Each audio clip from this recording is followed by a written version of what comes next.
World top rankings ఉన్న యూనివర్సిటీస్లో ఎలాంటి IELTS రాయకుండా ఫ్రీ ఎడ్యుకేషన్ అండ్ స్కాలర్షిప్ అందుకోవాలంటే కాంటాక్ట్ విదేశ్ కన్సల్ట్స్.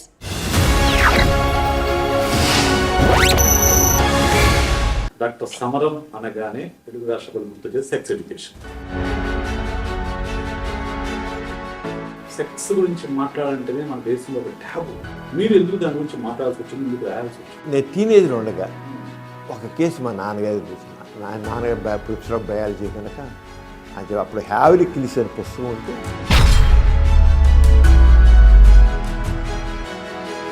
నా దగ్గరికి ఒక IAS వాడు వచ్చాడు. IAS వాడు, IAS ఆఫీసర్, కలెక్టర్ వాడు. ఏంటాడు కలెక్టర్ వాడు? 37 అన్నాడు. ఇప్పటికి నా కళ్ళ మీద ప్రొఫెసర్ అయ్యారన్నమాట. సెక్స్ గురించి అపోహలు అని. వారం రోజుల్లో 10,000 ఉత్తరాలు వచ్చేవి అప్రిషియేట్ చేస్తూ. తరచుగా కనిపించేవి అప్పట్లో ఏముందని ఇప్పుడు చెప్పాలంటే ఆ రోజుల్లో ఇప్పుడు ఎక్కువ ఫ్యామిలీ రిలేషన్స్ సంబంధించిన రిలేషన్షిప్. ఈ ఫోన్ వల్ల ఈ జనరేషన్లో మీరు చూస్తున్న ప్రాబ్లమ్స్ ఇప్పుడు జరుగుతుందంటే ఈ మొబైల్తో చేతితో ఉండడం వల్ల ఇప్పుడు యూత్ చాలా ఇదిగా ఉంది. అయితే అంటే అంత ధైర్యంగా చెప్పలేట్లే కానీ గాంధీ గారి అంటే అప్పుడు స్టార్ హార్ట్ అసలు అందరు చెప్పాడు ఈ పెళ్ళి నేను చేస్తాను. నాన్నగారు నీ చేయడం వీలేదు. గాంధీ గారు చేస్తాను, నాన్నగారు వద్దున్నారు. జవహర్లాల్ నెహ్రూ మా పెద్దకి పెళ్లి చేశాడు. Hi, hello, welcome to iDream మీడియా. Welcome to my show inner view with psychologist Vishesh. ఈరోజు మనం కలుసుకోబోయే వ్యక్తి గురించి ప్రత్యేకంగా చెప్పాల్సిన అవసరం లేదు. ఆయన పేరు చెప్తేనే తెలుగు రాష్ట్రాలలో, తెలుగు ప్రజల్లో వెంటనే గుర్తుపడతారు. ఆయనే డాక్టర్ జి. సమరం గారు. మీకు అందరికీ తెలుసు, ఒక తరానికి ఆయన మార్గదర్శి.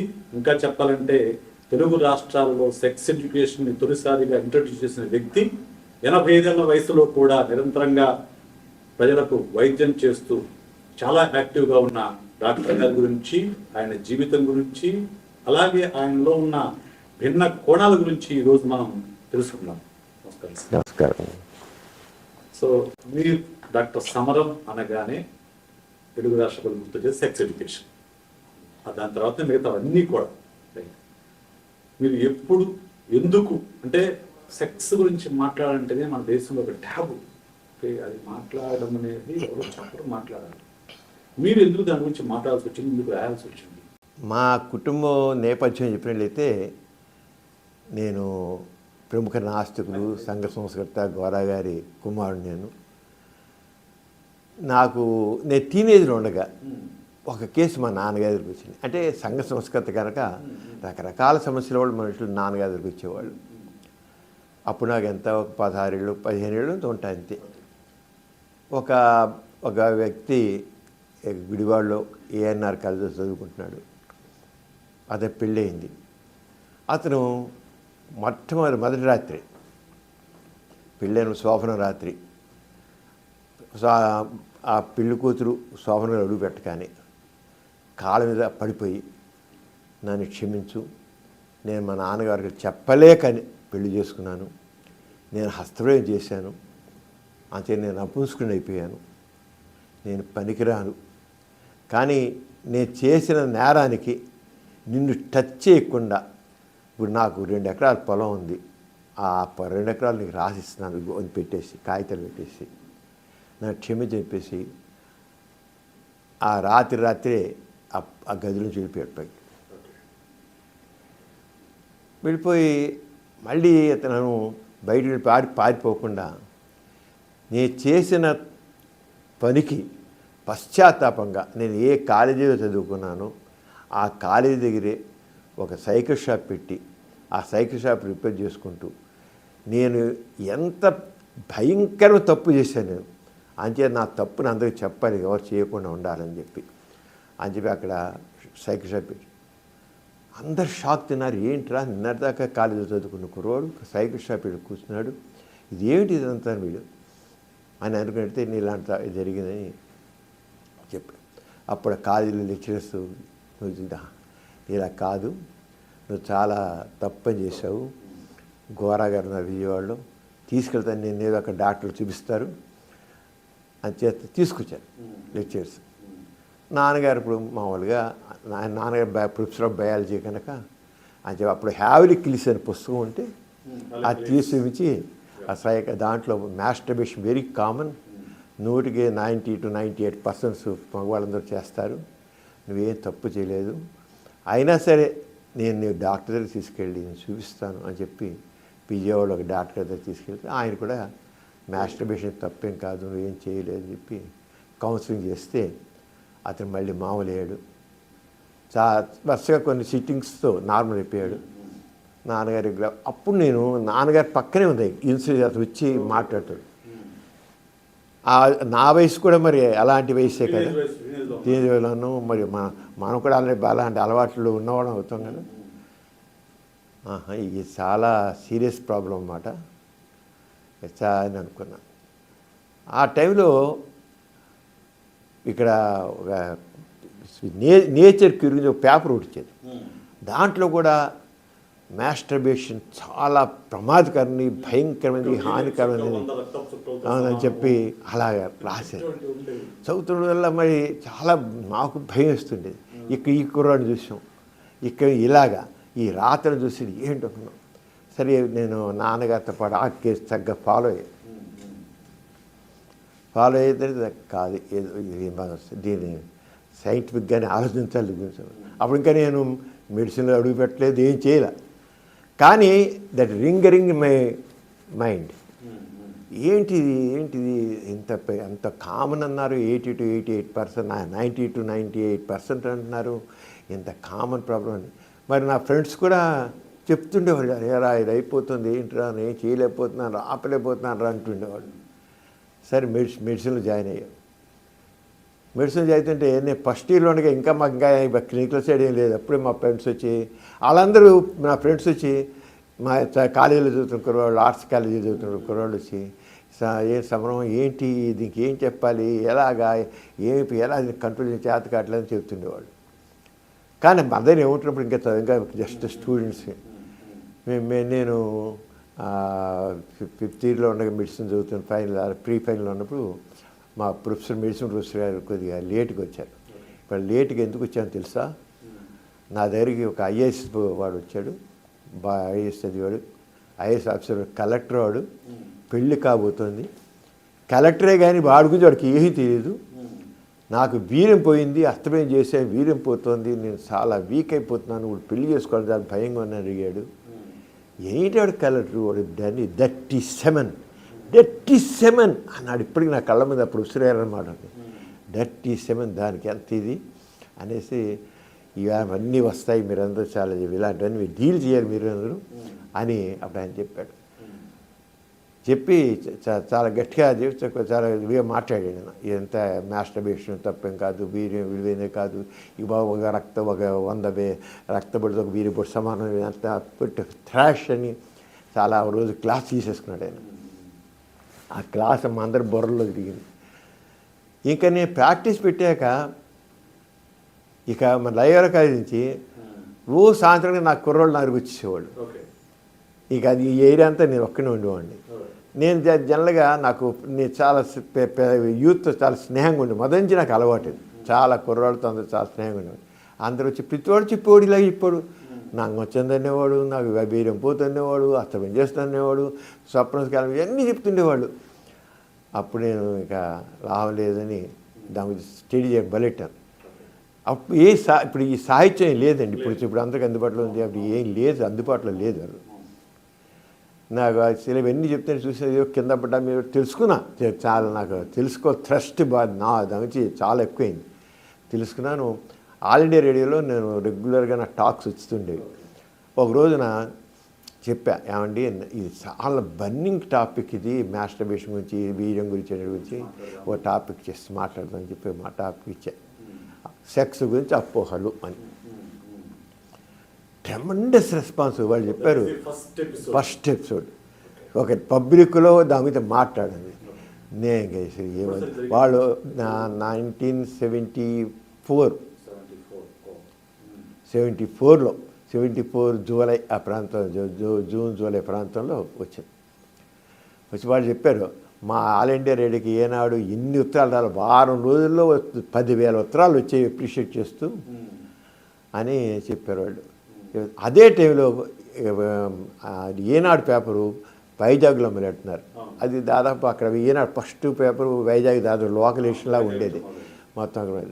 రామోజీ గారు ఫోన్ చేశారు, నేను విన్నాను ఈ టాకు రేటాకు, ఇది చాలా అవసరం. నేను అన్నదాత పేపర్ ఉంది నాకు, ఆ పేపర్లోనే అసలు నాకు ఇలాంటి మా ఫ్యామిలీస్లో ఇలాంటి కొంతమంది చాలా ఇబ్బంది పడ్డారు, అంచేత నువ్వు ఇది గురించి ఎడ్యుకేట్ చేయాలి, నేను రెడీగా ఉన్నాను, నువ్వు రాయాలి. నేను నాకు తెలిసి చాలా లిమిటెడ్ అండి, ఏం లేదంటే చాలా ఆ లిమిటెడే నువ్వు రాయి, నీకు ముందు అసలు నీకు చెప్పాలనేది ఇది ఉంది, కుతూహలం ఉంది, చేయి నువ్వు గట్టిగా అన్నారు. చాలా గట్టిగా ఫోర్స్ చేశాను. నేను అన్నాను నాకు తెలిసింది చాలా కొద్ది అండి, పేపర్లో చాలా నాలెడ్జ్ ఉండాలి, నేనే ఎవరు దీంట్లో ఎక్స్పర్ట్ ఎవరు లేరు, నాకైతే కాదు కాదు చేస్తున్నారు. ఈనాడు మొదలెట్టిన 3వ దినే ఆదివారం, అది గురువారం ఎప్పుడు పేపర్ మొదలైంది, ఆదివారం నాడు నాకు ఫస్ట్ ఎపిసోడ్ వచ్చింది.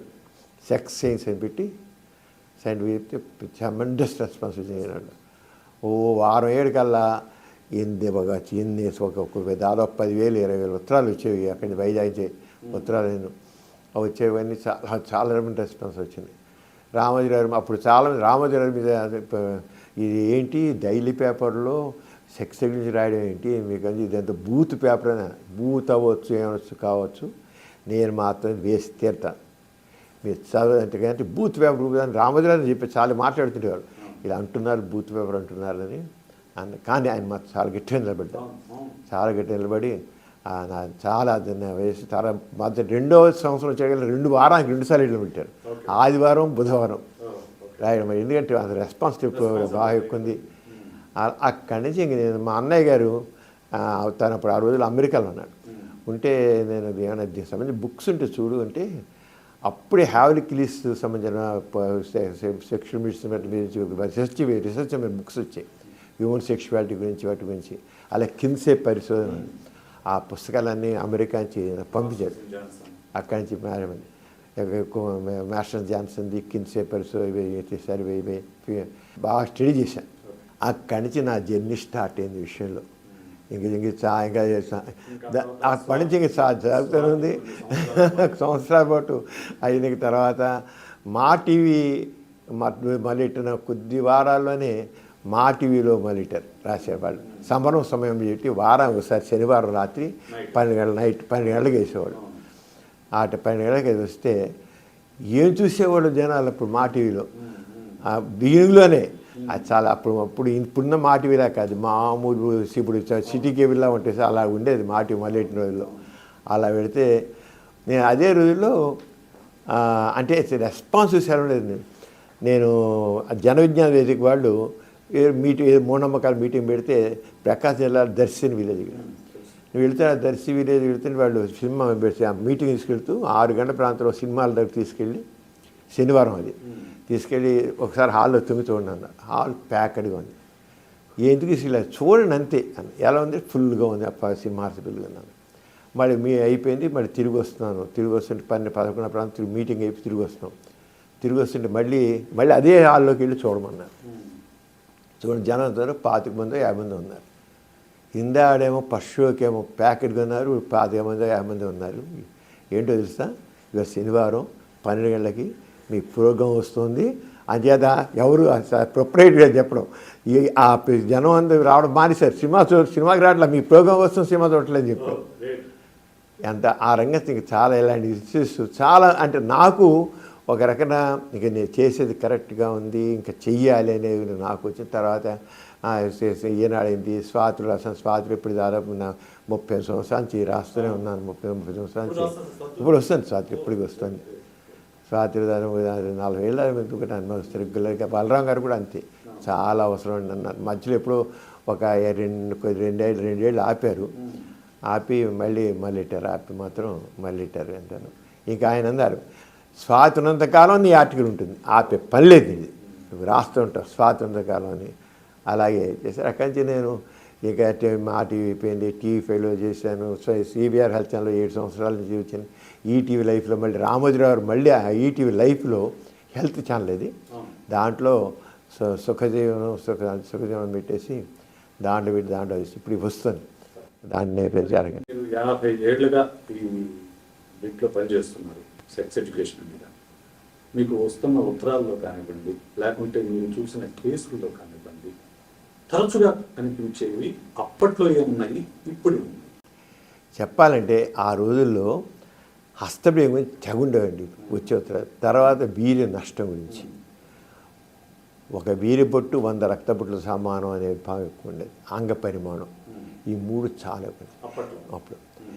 ఈ తర్వాత స్మార్ట్ టీవీలో కూడా చాలా వచ్చేసి టీవీ5లో వచ్చేప్పుడు సార్. ఇప్పుడు చెప్పాలంటే అసలు లేవని చెప్పాలి, జనం అసలు అడిగేవాళ్ళు లేరు. ఇప్పుడు ఎక్కువ ఫ్యామిలీ రిలేషన్స్ సంబంధించిన వస్తాయి, రిలేషన్ ప్రాబ్లం, భార్యాభర్తల మధ్య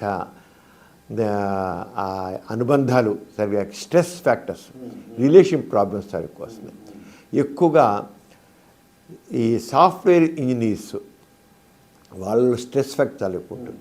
స్ట్రెస్ వల్ల వాళ్ళు ఫెయిల్యూర్స్ ఎక్కువ ఉంటున్నాయి. నిజంగా వాళ్ళు ఇంపార్టెంట్ కాదు, కానీ వాళ్ళు ఫెయిల్ అవుతున్నారు సెక్స్లో. కారణం అంటే వాళ్ళ స్ట్రెస్ వల్ల వాళ్ళు సెక్స్లో వాళ్ళు కొద్ది ఇన్ఎఫిషియన్సీ వెళ్ళిపోతుంది. వాళ్ళు హౌ టు ఓవర్కమ్ స్ట్రెస్ అనేది తెలియట్లే వాళ్ళకి, దాని పనిని ఎలా చేసుకోవాలని తెలియదు. నేను ఒక చెప్తాను జనరల్గా, మీకు స్ట్రెస్ కావాలి. ఇప్పుడు జనరల్గా మన దగ్గరకు వచ్చి చాలామంది చూసి 10 మంది ఉన్నారనుకుందాం, 10 మందిలో 8 మంది వీళ్ళే అవుతారు, సాఫ్ట్వేర్ వాళ్ళను లేకపోతే మార్కెటింగ్ ఎగ్జిక్యూటివ్స్ అవుతారు. స్ట్రెస్ ఫ్యాక్టర్ వాళ్ళకి చాలా, ఎరెక్టైల్ డిస్ఫంక్షన్ ఉంటుంది. సైకలాజికల్ డిజార్డర్గా ఉంది. సో మనకు మామూలుగా ఇప్పుడు చాలా మందికి మన ఈ డ్రీమ్ ద్వారా మనం చెప్తాం సార్, ఇప్పుడు వచ్చే సెక్షువల్ ప్రాబ్లమ్స్లో ఎంత పర్సెంటేజ్ ఫిజికల్ ఉంటుంది, ఎంత పర్సెంటేజ్ సైకలాజికల్ ఫ్యాక్టర్స్ ఉంటాయి? ఇప్పుడు మనం డిఫరెన్షియేట్ చాలా కష్టం అవుతుందండి. ఇప్పుడు మనకి ఎక్కువగా మాత్రం ఇచ్చినట్లయితే సైకలాజికల్ ఎక్కువ ఉంటాయి, ఎక్కువ ఇస్తే సైకలాజికల్ ఉంటాయి. కానీ ఫిజికల్గా ఉన్నట్లో కూడా హార్మోన్ డిఫిషియన్సీ ఉంది, ఒకసారి ఫెయిల్ అవుతారు, దాన్ని ఓవర్కమ్ అవుతారు. దానిగాను వయాగ్ర వచ్చిన తర్వాత ఈజీ అయిపోయింది, అసలు ఓవర్కమ్ చేయడం చాలా ఈజీ అయిపోయింది. కానీ అట్ ది సేమ్ టైం వాళ్ళలో ఉన్న సైకలాజికల్గా ఒక రకమైన నేను చేయలేను,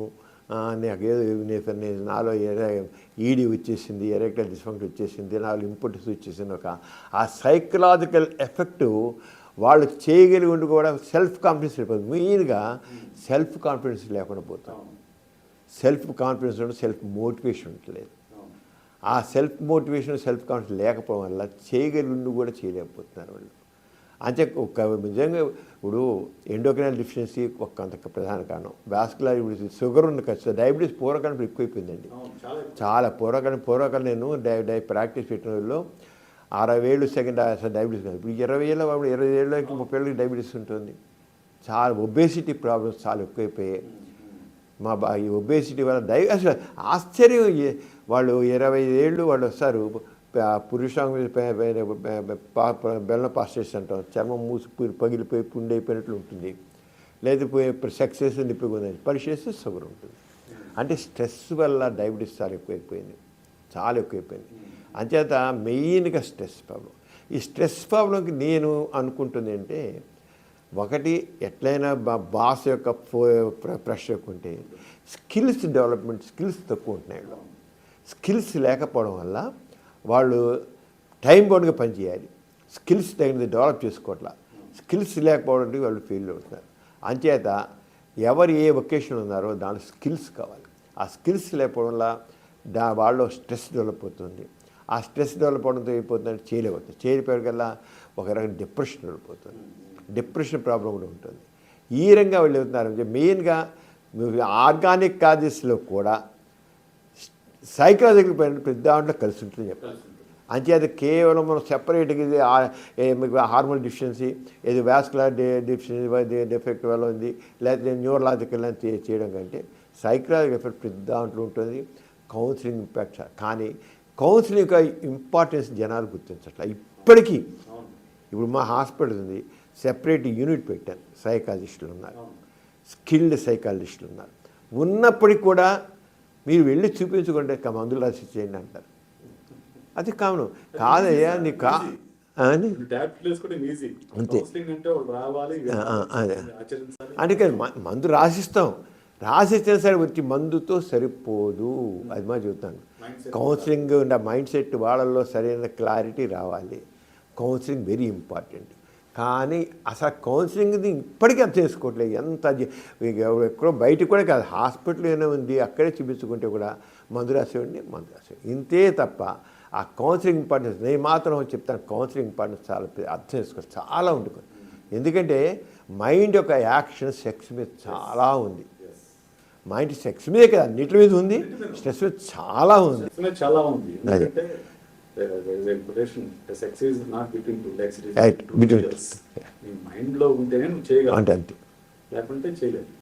not between 2 thighs, between 2 years అని చెప్తాం. అది అయితే అది తెలుసుకోవాలి. ఇక్కడ టైం కూడా పెట్టలేకపోతాం. మనుషులు బిజీ అయిపోయారు మనుషులందరూ. ఆ కౌన్సిలింగ్ అంటే అసలు చాలా మందులు అవసరం లేదండి. నేను అడిగితే సెక్చువల్ ప్రాబ్లమ్స్ చాలా మందులు అవసరం, చాలా మందులు అవసరం. కేవలం మనం కౌన్సిలింగ్ ద్వారా మనం వర్క్ చేయొచ్చు. కానీ అసలు దానికి ఎఫర్ట్ పెట్టట్లేదు మనుషులు. అది సార్, ఇప్పుడు మీరు స్టార్ట్ చేసిన టైంలో మీరు చెప్పారు అప్పట్లో సెక్స్ ఎడ్యుకేషన్ తక్కువగా ఉండేది. ఇప్పుడు మా జనరేషన్లో మేము బుక్స్ చదివేవాళ్ళము చాటుమాటుగా. ఇప్పుడు ఈ జనరేషన్లో ఫోన్ వచ్చింది, everything is open, okay, everything is at hand. Okay, ఇప్పుడు ఈ ఫోన్ వల్ల ఈ జనరేషన్లో మీరు చూస్తున్న ప్రాబ్లమ్స్ ఇప్పుడు జరుగుతుందంటే ఈ మొబైల్ చేతిలో ఉండేది కల్లా పోర్నోగ్రఫీకి సంబంధించి తెగ చూస్తున్నారు. చాలా మంచి ఆడవాళ్ళు మగవాళ్ళ తేడా లేదండి. లేడీస్ కూడా చూస్తున్నారు. వాళ్ళు ఓపెన్ అవ్వట్లేదు. ఎందుకంటే నా దగ్గర ఓపెన్గా చెప్తారు. నా అదే మంది లేడీస్ ఓపెన్గా చెప్పేస్తారు, ఏదైతే దాచుకోరు. ఆడవాళ్ళు కూడా చక్కగా చూస్తారు. ఇద్దరు కలిసి కూడా చూస్తున్నారు.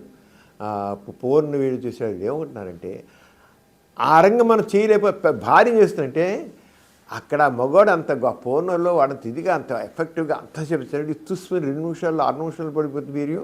ఏంటి ఇదే మగవాడు అంటుంది వెంటనే. పూర్వకాలం భార్యాభర్తలు ఏదైనా చేయబోతే ఆగేవాడు. ఎలా కాదు, ఫస్ట్ నైట్ ఫెయిల్ అయిపోతే వెంటనే ఇంపార్టెంట్ అని లెక్కట్టేస్తారు. 3వ రోజుకి పనికి రావడం తేల్చిపరుస్తుంది. అమ్మాయి తేల్చిపరుస్తుంది పనికి ఇంపార్టెంట్. వీడికి ఒక రకమైన భయం వల్ల కావచ్చు, లేదా స్ట్రెస్ వల్ల కావచ్చు, నిద్ర లేకపోవడం వల్ల కావచ్చు, పెర్ఫార్మెన్స్ యాంగ్జైటీ అవుతుంది. అసలు లెక్క చేయట్లేదు వీడు. లేడీస్ దీనికి ప్రధాన కారణం ఏంటంటే నేను అనుకోవడం మహిళా సాధికారత. నేను చావడు నాకు ఎందుకు, పనికిరాడు చేయలేడు, నేను నేను బట్టలను ఓడిసి పని అంటుంది. నేను బట్టలను తీసానండి, చేయను, ఏం చేయలేదండి అంటుంది. అరే ఆ చేసి ఇంకా పోతుంది. మరి ఎవరైనా పోస్ట్ చేసి ఎప్పుడైనా తప్పకుండా మరీ ఇంకా పోతుంది. అసలు చాలా లేడీస్ మాత్రం కొద్దిగా మగవాళ్ళ సైకాలజీని కూడా అర్థం చేసుకోవాలి. అది లేదు. మగవాళ్ళు ఎవడైనా కొద్దిగా వాళ్ళ పొటెన్షియల్ని ఇన్సల్ట్ చేస్తే మగవాడు ఇంకా డౌన్ అయిపోతాడు. నేను కూడా కొన్ని కేసులు డీల్ చేశాను సార్. ఎప్పుడో ఒక్కసారి భార్య పనికిరా ఉందని చెప్పేసి ఇంకా పూర్తిగా డిప్రెషన్లోకి వెళ్ళిపోయి పూర్తిగా సెక్స్ చేయలేని పరిస్థితిలో వచ్చిన కేసులు కూడా చూశాను కొన్ని కేసులు. సో అయితే ఫోన్ వల్ల మీకు ఎక్స్పెక్టేషన్స్ పెరుగుతున్నాయి అంటున్నారు. చాలా ఎక్కువ గర్ల్స్ వల్ల ఎక్స్పెక్టేషన్స్ పెరుగుతున్నాయి. సో ఇంకొకటి మనము మీ జనరేషన్లో కానివ్వండి, మీ జనరేషన్లో కానివ్వండి, పెళ్ళిళ్ళు అనేవి 15 సంవత్సరాలకి 5 సంవత్సరాలు వెళ్ళిపోయాయి సార్. ఓకే, ఇప్పుడు పెళ్ళిళ్ళు అనేవి 30, 25 లోపు జరగట్లేదు. అసలు 25 తర్వాతనే పెళ్లి జరుగుతుంది. 30, 32, 33 అట్లా జరుగుతున్నాయి. ఇప్పుడు ప్రీమ్యారిటల్ సెక్స్ పెరిగింది, అలాగే లివింగ్ రిలేషన్షిప్స్ కూడా వచ్చాయి. సో దీన్ని మీరు ఎలా చూస్తారు? అసలు అప్పటికి ఇప్పటికీ ఈ జనరేషన్ గ్యాప్లో ఉన్నాయి. ప్రీమ్యారిటల్ సెక్స్ని యాక్సెప్ట్ చేయడం కానీ దీనివల్ల ఏమన్నా సమస్యలు వస్తున్నాయా? లివింగ్ రిలేషన్షిప్ మీరు ఎలా చూస్తారు? ఇప్పుడు యాక్చువల్ చెప్పాలంటే ఎవరికి అనుకుంటారండి. పూర్వకాలం మొగుడు కుట్టినా ఆడి పడి ఉండేది, ఎవరు తిట్టిన పడి ఉండరు. తిట్టడం కాదు, ఇన్సల్టింగ్ మాట్లాడినా పడి ఉండరు. ప్రతి వాళ్ళకి వాళ్ళ ఈగో ఉంది, సెల్ఫ్ అనేది వాళ్ళకి తప్పు ఉండండి. అంచేత ఇప్పుడు లేడీస్ వాళ్ళు కూడా ఎడ్యుకేట్ అయిపోయారు. మగవాడితో సమానం అనుకోరు కూడా. నేను దాన్ని తప్పకుండా ఎంకరేజ్ చేస్తాను. కానీ ఇద్దరు ఒకరొకరు అర్థం చేసుకోవాలనేది కావాలి. అర్థం చేసుకోవడం ఉండలేదు. ఎవరి వాళ్ళకి నేను అన్నంత కానీ మనం అనేది లేదు. ఐ అని ఉంటాం కానీ విజన్ లేదు. ఐ కాదు విజన్ ఫీలింగ్ కావాలి. మన ఇద్దరు కలిసి అది చాలా తక్కువ ఉంది. అంచేత పెళ్లి చేసుకుని ఒక పడి ఉన్నాం కంటే లివింగ్ టుగెదర్ బెస్ట్ అండి. నేను మాత్రం ఒప్పుకుంటాను అక్కడ. లేకపోతే ఆడదాన్ని అణిచేస్తారు. లేకపోతే ఆడదారి ఎందుకుంటే పిల్లల గురించి చూసుకుంటారు. పిల్లలు సోషల్ రెస్పాన్సిబిలిటీ తీసుకుని గవర్నమెంట్ మారాలి, చట్టాలు కూడా మారాలి. పిల్లల్ని కనేసి వదిలిస్తే ఒకవేళ ఆ బాధ్యత మనకు. జర్మనీ తీసుకొని జర్మనీ వెళ్ళాను. జర్మనీ వెళ్తే జర్మనీలో అసలు 30% పెళ్ళిళ్ళు చేసుకుంటున్నారు, 70% పెళ్ళిళ్ళు చేసుకోవాలి లివింగ్ టుగెదర్. ఆ చేసుకున్న 30% కూడా కేవలం వాళ్ళలో కేవలం 10% మిగిలి ఉంటున్నారు. దాంట్లో మళ్ళీ తక్కిన 70% వాళ్ళు డైవర్స్ చేసేసుకున్నారు. అంటే ఒక 10% పెళ్లి చేసిన వాళ్ళు ఉంటున్నారు. వాళ్ళు మాత్రమే లైఫ్ లాంగ్ ఉంటున్నారు. హ్యాపీగా ఉన్నారు వాళ్ళు. ఏ చక్కగా పిల్లలు చక్కగా ఉన్నారు. మనం ఎలాగే కుటుంబం మనకున్న బ్యాక్గ్రౌండ్ నుంచి మనం ఆలోచిస్తాం. మనకున్న ఈ కుటుంబ దీని గురించి ఆలోచిస్తున్నాం. కానీ అక్కడ వాళ్ళు హ్యాపీగా ఉన్నారు. ఎందుకు లేదు? పాశ్చాత్య దేశాలు ఎందుకు లేదు? చక్కగా ఉన్నారు హ్యాపీగా. మనం ఏంటంటే ఉన్న దాని నుంచి కొద్దిగా బయటకు వెళ్ళి విషయాలను ఆలోచిస్తున్నట్లయితే అక్కడ మరి లేడీస్ సమానంగా ఈక్వల్గా వాళ్ళు రెస్పెక్ట్ పొందుతాం. మగవాడు సమానంగా ఎక్కువ. అంచేత మా చేంజింగ్ టైం ప్రకారంగా, చేంజింగ్ ట్రెండ్స్ ప్రకారంగా, చేంజింగ్ టైం ప్రకారంగా మనం యాటిట్యూడ్స్ కూడా మారాలి. అంటే చేంజింగ్ టైమ్స్, చేంజింగ్ ట్రెండ్స్ని మనం అడాప్ట్ చేసుకోవడం నేర్చుకోవాలి. తప్పదు.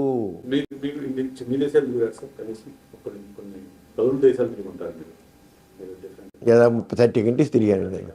అక్కడ మీరు చూసిన కల్చరల్ ఇన్ఫ్లుయెన్స్ కానివ్వండి, ఇక్కడ మనం చూసేదాన్ని కానివ్వండి, ఈ సెక్షువల్ ఎడ్యుకేషన్ కానీ ఎలా ఉంటుంది? మేజర్ డిఫరెన్స్ ఏంటి? ఇక్కడ మీరు ఎలాంటి మార్పు రావాలని మీరు ఎక్స్పెక్ట్ చేస్తున్నారు, కోరుకుంటున్నారు? మా పెద్దమ్మాయి వెస్ట్ ఇండీస్లో ఉందండి. మా మనవరాలు 7వ తరగతిలో ఉండగానే వాళ్ళకి ఫ్యామిలీ ప్లానింగ్, కండోమ్ గురించి, వాటి గురించి వాళ్ళు ఫుల్గా చెప్పేసి నోస్ ఎవ్రీథింగ్. తాత నాకు ఇది నాతో మాట్లాడిస్తుంది. 7 ఏళ్ళ వయసులో నాకు తను చిన్న వయసు 10 ఏళ్ళు తను అంతా నాకు చెప్పడం పడింది. అంతా చెప్పింది చాలా. అంటే ఆ వయసులో చక్కగా రిసీవ్ చేసుకుంటారు. చాలా బాగా చెప్పారు పిల్లల గర్భం రావడం అంటే ఏంటని. నేను కొన్ని వందల సెక్స్ ఎడ్యుకేషన్ క్లాసులు తీసుకున్నాను ఇండియాలో కూడా. నేను ఎలిమెంటరీ స్కూల్ లెవెల్లోంచి యూనివర్సిటీ లెవెల్ దాకా సెక్స్ ఎడ్యుకేషన్ క్లాసులు తీసుకున్నాను. చిన్న పిల్లలకి 10 ఏళ్ళు 12 ఏళ్ళ వయసులో పాటు చెప్పినోడు ఎటువంటి వికారాలు లేకుండా చక్కగా రిసీవ్ చేసుకుంటారు. ఒకసారి ఒక పిల్లాడిని ఇంటర్ కోర్స్ అంటే ఏంటంటే పాఠం చెప్పాక నేను చెప్పాను. ఇంటర్ కోర్స్ అంటే ఒక మగవాడికి ఒక అమ్మాయిని చూస్తే కోరిక కలుగుతుంది. అంగం చిన్నగా ఉంది, పెద్దది అవుతుంది, లావు అవుతుంది. ఆ కోరిక కలిగినప్పుడు వాడు స్త్రీకి యోని గ్రంథం ఉంటుంది, దాన్ని బట్టి చేస్తాడు. వీర్యం పడుతుంది, అప్పుడు ఇలా గర్భాశయం ఉంటుంది, పిల్లలు పుడతారు, ఇది కడుపు వస్తుంది అని చేతులు కట్టుకుని పాఠం పేరు చెప్పాడు. చక్కగా చెప్పాడు. ఆ కుర్రోడు నాకు ఒక 35 ఏళ్ళు 40 ఏళ్ళ తర్వాత రైల్వే స్టేషన్కి వాడి డాక్టర్ గారు ఆ రోజు చెప్పారు, నాకు ఇప్పటికే పాఠం గుర్తుంది, మీకు ఆ రోజు చేతులు కట్టుకుని చెప్పాను, నిజంగా నాకు ఎంతో ఉపయోగపడిందండి. అంటే అది వికారాలు లేకుండా చక్కగా చిన్నప్పటి నుంచే మన అందుకనే sex education mother sex education ఎక్కడ అంటే ఉయ్యాలు ఉండగానే మొదలవుతుంది. తల్లి దగ్గర నుంచే వస్తుంది. తల్లి అని చెప్తాను ఎక్కువ ఉయ్యాల్లో ఉన్నప్పుడే సెక్స్ ఎడ్యుకేషన్. అంటే చిన్నప్పటి నుంచే సెక్స్ ఎడ్యుకేషన్ కావాలండి. అక్కడ పాశ్చాత్య దేశాల్లో సెక్స్ ఎడ్యుకేషన్ ఉంది. స్కూల్స్ అన్నీ చెప్పారు. విచ్చలవిడితనం అంటలేదే, నేను అంటలేదు విచ్చలవిడితనం అనట్లేదు, తప్పు. వాళ్ళ యాక్చువల్లీ రాంగ్. అది మా సరిగ్గా ఇక్కడ 2 ఉన్నాయండి. Sex education and aspect, erotic aspects of sex, scientific aspect sex. Scientific aspect sex అనేది మనం మాట్లాడేది ఏంటి, గర్భ అంగస్తంభన అంటే ఏంటి, గర్భం రావడం ఏంటి, దాంపత్య సంబంధాలు అంటే ఏంటి, ఇవన్నీ సెక్స్. మానవ మనకు ఏజ్ వచ్చేటికల్లా గ్లాండ్స్ ఉంటాయి, హార్మోన్స్ రిలీజ్ అవుతాయి, హార్మోన్ మన ఫిజికల్ చేంజెస్ వస్తాయి, సైకలాజికల్ చేంజెస్ వస్తాయి, లైంగిక భావనలు వస్తాయి, feel good hormones, love hormones వస్తాయి, మనలో అలాంటివి ఉంటాయి. ఇవన్నీ చెప్తాయి సైంటిఫిక్ ఆస్పెక్ట్స్. తప్పే ఉంటుంది దాంట్లో. అవి చెప్పాలి. చెప్తే అలా కాకుండా ఏంటి చెప్పినప్పుడు ఈ మా శృంగారం మెల్లిన శృంగారం, అమలిన శృంగారం అంటాం మనం.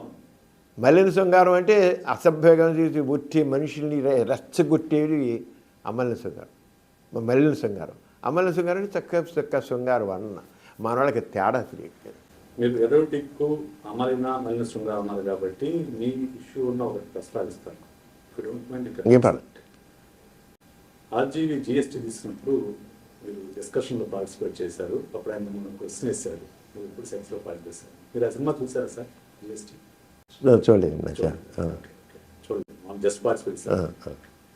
అప్పుడు అడిగారు మీరు ఇప్పుడు అంటే అది నా పర్సనల్ విషయం అన్నారు. అంతే సార్, చెప్పాల్సిన అవసరం చెప్పొచ్చు, కానీ పర్సనల్ వేరు, పబ్లిక్ వేరు. పర్సనల్ విషయం పర్సనల్. మొగుడు ఇప్పుడు భార్యాభర్తలు ఇద్దరు బెడ్రూమ్లో ఉంటారు, బెడ్రూమ్ అంటే బట్టలు బయట తిరగసలా, బెడ్రూమ్ నుంచి అందరికీ తెలిసిందే. అదంతే. చాటు వేరు, సీక్రెసీ వేరు. చాటు వేరు, సీక్రెట్. అంచేత కొన్ని విషయం పబ్లిక్ అవసరంలా. ఆరంగానే మనం చెప్పే సైంటిఫిక్ సెక్స్ అనేది వేరు, ఒక ఊరికి అంగాంగ స్వంగరణం చేసుకుంటూ రెచ్చగొట్టే విధంగా చెప్పడం వేరు. అది జనాలు గుర్తించలేకపోతే ఏంటంటే సెక్స్ ఈజ్ పవర్ అనే విషయం చెప్పాడు.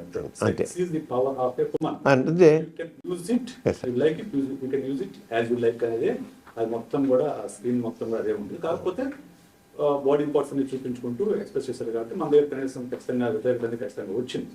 సో అది దట్స్ ఓకే సార్. సో ఇది ఒక సెక్సాలజిస్ట్గా, ఒక సెక్స్ స్పెషలిస్ట్గా సమరం గారికి ఉన్న ఒక పేరు ప్రఖ్యాతులు కొరకు మనం మాట్లాడుతున్నాం. సో దాంతోపాటు మీరు డాక్టర్గా కూడా మిగతా నేను మామూలు general practitioner, do all the surgeries and everything. నేను సర్జరీస్ అవన్నీ మామూలుగా చేస్తాను. నేను జనరల్ ప్రాక్టీషనర్. నాకు సెక్సాలజీకి సంబంధించిన కేసులు ఎన్ని ఉంటాయో, సెక్షువల్ మెడిసిన్ ఉంటాయో, దానికి డబ్బాలు త్రివులు నా జనరల్ మెడిసిన్ ఉంటాయి. నేను దానికి కూడా హార్ట్ కేసులు, డయాబెటీస్ కేసులు అన్నీ డీల్ చేస్తాను. దాని గురించి మాట్లాడతాను. ఎందుకంటే మీ హాస్పిటల్ నేమ్ కూడా వాసవ్య నర్సింగ్. వాసవ్య అంటే అందరికీ చెప్పండి సార్, కొంచెం ఈ జనరేషన్ తెలియదు. వాసవ్య అంటే వాస్తవికత, సంఘ దృష్టి, వ్యక్తిత్వం. వాస్తవికత అంటే ఏదైనా సరే సత్యం మీద ఉండాలి, రియలిస్టిక్గా ఉండాలి, అది వాస్తవికత. అంటే సంఘ దృష్టి, పిలో హ్యూమన్ బీయింగ్ నుంచి మనం కన్సర్న్గా ఉండాలి, సంఘ దృష్టి ఉండాలి. వ్యక్తిత్వం అనేది వ్యా అంటే వ్యక్తిత్వం. వ్యక్తికి గౌరవం ఉండాలి. నాకేంత గౌరవం కావాలనుకుంటున్నాను, మీకు అంత గౌరవం కావాలి. నాకే విలువ కావాలనుకుంటే మీకు ఆ విలువ కావాలి. అంతేగాని వాడు ఎక్కువ ఒకటి తక్కువ కాదు. అంతే. ఈ మూడు మా నాన్నగారు నాస్తికత్వం అంటే ప్రధాన సూత్రాలు 3 అని పెట్టారు. వాస్తవికత, సంఘదృష్టి, వ్యక్తిత్వం. ఎవరికి ఎవడు దాసోహం అవసరం లేదు. వ్యక్తిత్వం అనేదాంట్లో అంత వ్యక్తి దేనికి స్లేవ్గా ఉండాల్సిన పని లేదు. Man is supreme. ఆ స్లేవ్ మైండ్ అనే మనిషిని దాసోహం చేసి వ్యక్తిత్వం లేని మనిషిగా మారుస్తుంది. అంచేత ప్రతి వ్యక్తికి వ్యక్తిత్వం ఉండాలి, గౌరవం ఉండాలి, మర్యాద ఉండాలి. ప్రతివాడు వాడు గౌరవం ఉందా, ఇదివాడు గౌరవం ఇవ్వాలి.